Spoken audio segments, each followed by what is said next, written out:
হজের আনুষ্ঠানিকতার শেষ দিকে পবিত্র মক্কার মিনায় প্রতীকী শয়তানকে লক্ষ্য করে পাথর ছোড়েন মুসল্লিরা। শয়তানকে দূরে রাখতেই এই রীতি পালন করেন তারা। এবার ইরানেও ঘটল তেমনটাই। ট্রাম্পকে লক্ষ্য করে পাথর ছোড়েন শোকাহত ইরানিরা। এ যেন এক অভূতপূর্ব দৃশ্য। তেহরানের রাস্তায় হাজার হাজার মানুষের ঢল, হাতে ইরানের পতাকা, প্রতিশোধ লেখা ব্যানার আর মুখে সমবেত স্লোগান হায়দার হায়দার। এমন নজিরবিহীন শোকাবহ পরিবেশে নিপীড়নের বিরুদ্ধে সোচ্চার ইরানিরা ভিন্ন ভাষায় ক্ষোভ ঝাড়লেন মার্কিন প্রেসিডেন্টের ওপর। একটি সেতুতে ঝুলিয়ে রাখা যুক্তরাষ্ট্রের প্রেসিডেন্ট ডোনাল্ড ট্রাম্পের বড় একটি ছবি, আর তাতেই পাথর নিক্ষেপ করেন ইরানিরা।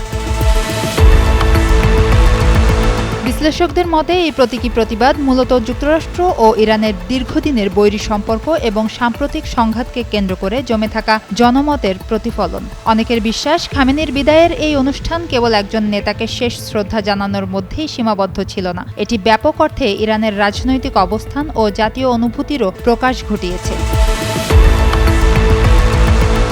বিদায় অনুষ্ঠানে ইরানের বিভিন্ন পর্যায়ের রাজনৈতিক, সামরিক ও ধর্মীয় নেতাদের পাশাপাশি বিদেশি প্রতিনিধি দলও উপস্থিত ছিল। তাদের অংশগ্রহণ অনুষ্ঠানটিকে আন্তর্জাতিক গুরুত্ব এনে দেয়। পর্যবেক্ষকদের মতে, খামেনির মৃত্যুর পর ইরানের অভ্যন্তরীণ রাজনীতি, আঞ্চলিক কূটনীতি এবং পশ্চিমা বিশ্বের সঙ্গে সম্পর্ক সবকিছুই নতুন করে আলোচনায় এসেছে। ভবিষ্যতে দেশটির নেতৃত্ব কোন পথে এগোবে এবং আন্তর্জাতিক অঙ্গনে কী ধরনের পরিবর্তন দেখা যাবে সেটি এখন সবার নজরে। সুবর্ণা রহমান, যুগান্তর নিউজ।